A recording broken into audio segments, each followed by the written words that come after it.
Bismillahirrahmanirrahim. Assalamualaikum warahmatullahi wabarakatuh. Kami dari kelompok 1 akan memperkenalkan alat-alat praktikum. Perkenalkan, nama saya Anissa Syifa Urohmah. Saya Vanessa Rahelzai. Saya Salwa Putriana. Saya Raihanina Srialisani. Yang pertama, botol cuci. Kemudian ada gelas beker. Gelas beker digunakan untuk menampung zat atau larutan sebagai alat reaksi dan untuk memanaskan. Kemudian dibersihkan oleh botol cuci yang berisi cairan Aquades sebanyak 2-3 kali. Selanjutnya kertas takmus yang berwarna merah untuk mengukur kebasahan dan yang berwarna biru untuk mengukur keasaman. Kemudian ada kertas pH meter yang fungsinya untuk mengukur kadar pH pada larutan. Kadar pH bisa ditentukan oleh warna-warna yang ada pada kemasan kertas pH meter ini. Selanjutnya ada kaki 3 yang berfungsi untuk penyangga atau penopang alat pembakaran. Lalu bunsen yang berisi spiritus untuk sumber api pada proses pembakaran. Lalu ada kasa asbes yang berfungsi untuk penyimpan alat saat pembakaran. Lalu gelas beker ini untuk menampung zat atau larutan. Kemudian ada batang pengaduk. Batang pengaduk ini mempunyai 3 bahan. Yang pertama ada yang terbuat dari kaca, kemudian dari logam, dan yang terakhir dari plastik. Fungsinya untuk mengaduk atau mencampurkan larutan. Berikut ini adalah cara penataan alat pada proses pembakaran.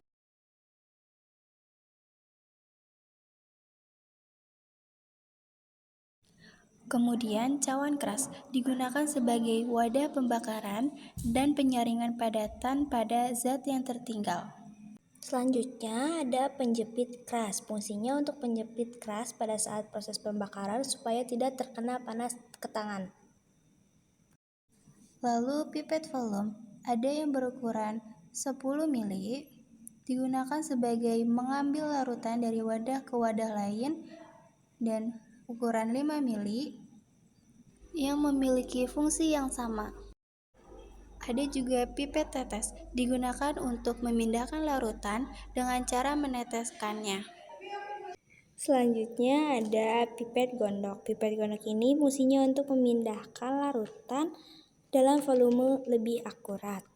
Pipet gondok ini biasa digunakan dengan rubber bulb, di mana rubber bulb ini mempunyai 3 bagian. Yang pertama ada A, katup aspirin untuk mengeluarkan udara. Yang kemudian ada S, katup suction untuk menyedot larutan ke pipa, dan juga ada E, katup exhaust untuk mengeluarkan larutan.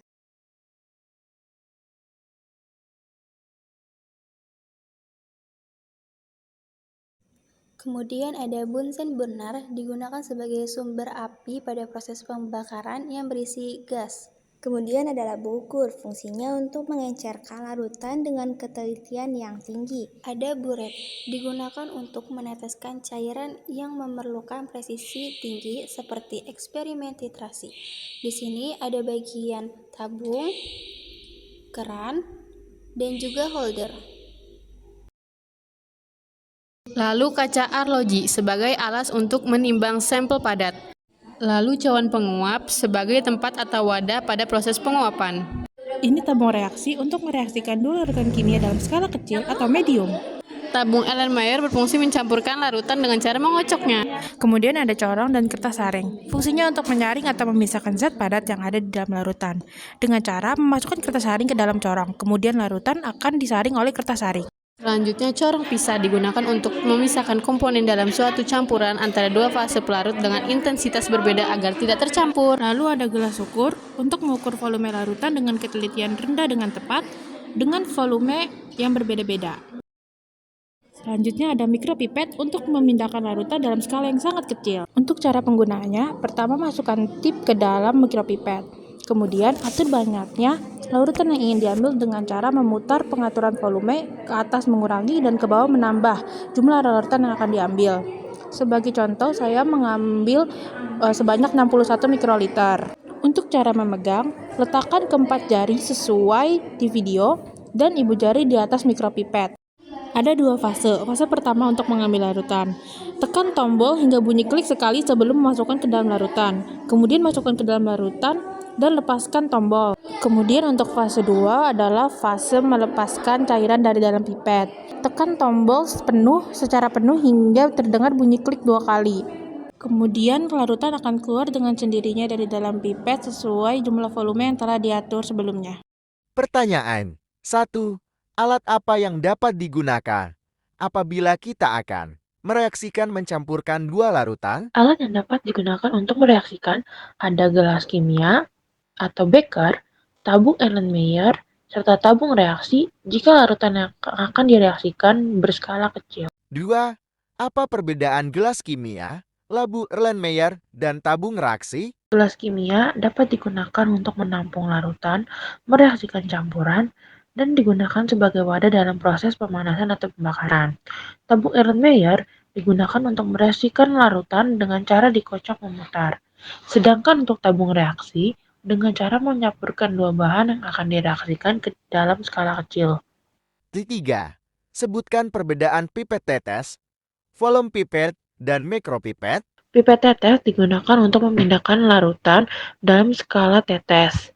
Pipet volume digunakan untuk memindahkan larutan dengan skala kecil, yaitu antara 5 mili dan 10 mili. Mikropipet digunakan untuk memindahkan larutan dengan skala yang sangat kecil, yaitu mikroliter. 5. Untuk mengambil sejumlah impan, 35 ml. Volume larutan, sarankan alat yang digunakan. Mengambil sejumlah 4,3 ml seperti yang diminta, alat yang digunakan adalah rubber bulb, pipet volume 5 ml, dan siapkan beker berisi larutan. Langkah pertama adalah keluarkan udara dari rubber bulb dengan menekan katup A atau aspirate. Setelah itu, pasang rubber bulb pada pipet. Selanjutnya, tekan katup S atau suction untuk menyedot larutan sampai volume yang ditentukan. Ini adalah contoh larutan yang sudah diambil sebanyak 4,35 mili.